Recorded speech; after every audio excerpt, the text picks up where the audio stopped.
And you have been watching the public memorial for Michael Jackson. A lot of star power on the stage there at the Staples Center for the 20,000 people in attendance. We saw performances by the likes of Mariah Carey, who sang I'll Be There, Lionel Richie, who sang Jesus is Love. You can see some of the family members hugging at the conclusion of this memorial. I'm not sure if some more is being said. Let's just listen.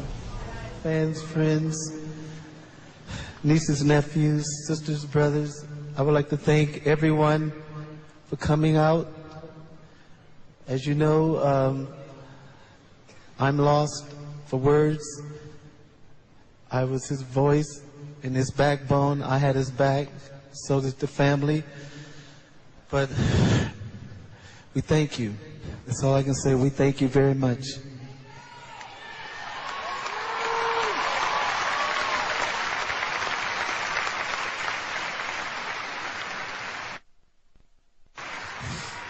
I hurt.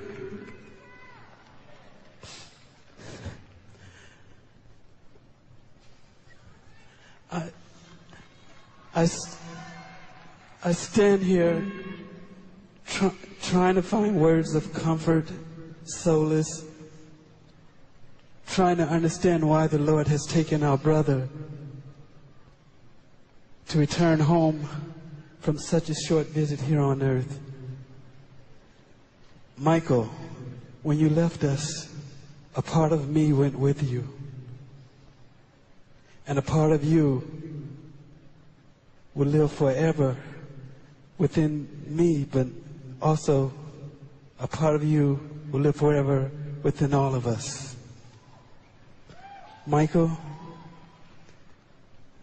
I will treasure the good times, the fun we had, singing, dancing, laughing.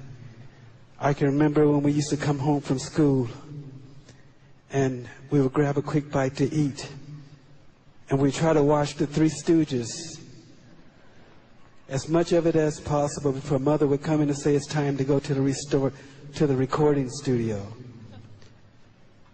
I also, Michael, remember a time when I went into the record store and there was this man purchasing a lot of CDs, and he would go and grab another batch of CDs.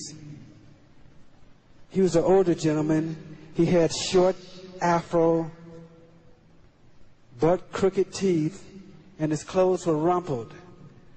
I walked up behind him and said, "Michael, what are you doing in this store?" He turned to me and said, "Marlon, how did you know it was me?" I told him, "You're my brother. I can spot you anywhere, regardless of your makeup. I know your walk, I know your body language, and those shoes did not help." Michael wore the same shoes wherever we went.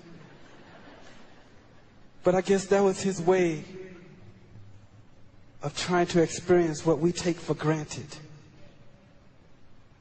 We would never understand what he endured. Not being able to walk across the street without a crowd gathering around him. Being judged, ridiculed. How much pain can one take? Maybe now, Michael, they will leave you alone.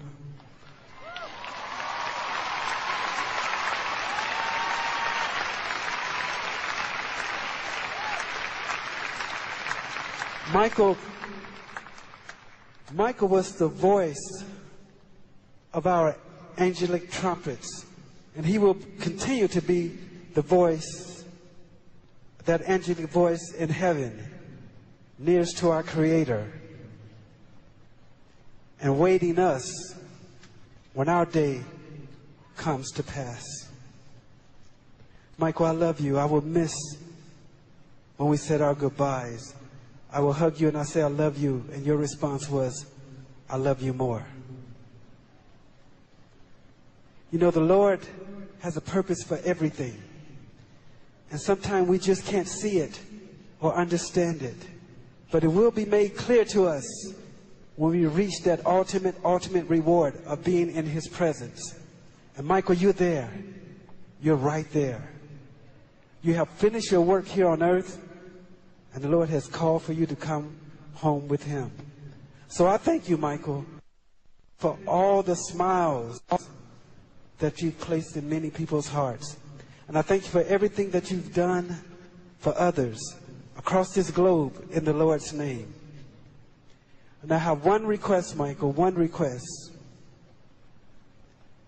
I would like for you to give our brother, my twin brother, Brandon, a hug for me. I love you, Micheal, and I'll miss you.